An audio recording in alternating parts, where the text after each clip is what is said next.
on Kashmir, actually we have done, I think, a good job solving most of it. I think removing Article 370 was step number one. Holding elections, which were done with a very high turnout, was step number 3. I think the part we are waiting for is the return of the stolen part of Kashmir, which is on the under illegal Pakistani occupation. When that's done, I assure you, Kashmir solved. Take a gentleman here on the aisle. Yep. My name is Nisar. I am an author and a journalist.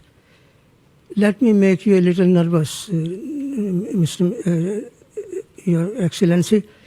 Thank you very much for your dissertation. Yeah. Kashmiris are up in arms because India is occupying Kashmir illegally. That's the reason why they are protesting. Now, given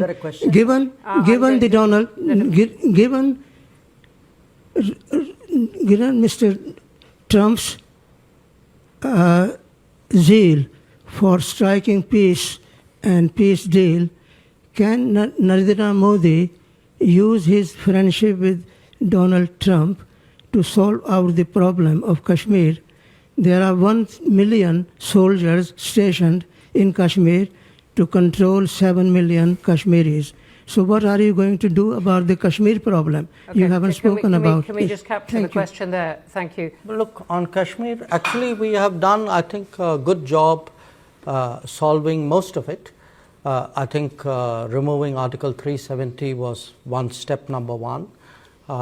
Then restoring growth and economic activity and social justice in Kashmir was step number 2. Holding elections, which were done with a very high turnout, was step number 3. I think the part we are waiting for is the return of the stolen part of Kashmir, which is on the under illegal Pakistani occupation. When that's done, I assure you, Kashmir solved.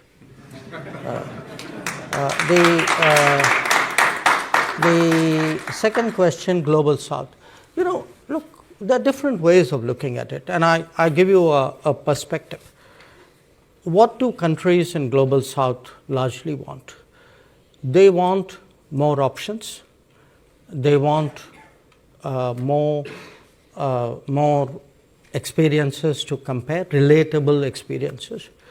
They would like to get into relationships which actually help them build their society on a sustainable basis. So forget India, China for a moment. I think what is happening and is that much of the Global South in the previous decades had very limited options. You know, they either had Western options, they had multilateral development banks, which were in a way associated with it. Within the Western options, they had maybe some subsets out there. Then at some point, they had Soviet/Russian options. Then you had a set of China options.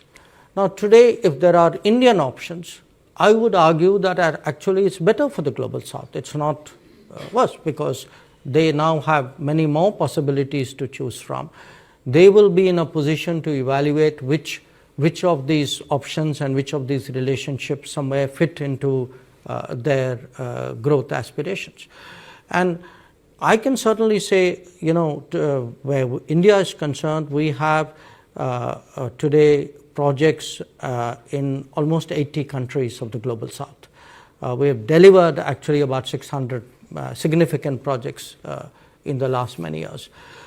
And I do think that by doing so, I mean, obviously the partner country is benefited, but it also strengthens the hands of the partner country in dealing with other relationships. So I would not put this negatively at all. In fact, just like I say for India's positioning, a multipolar world is helpful, I think for Global South as well, I think a multipolar world is helpful, and it actually increases their negotiating ability.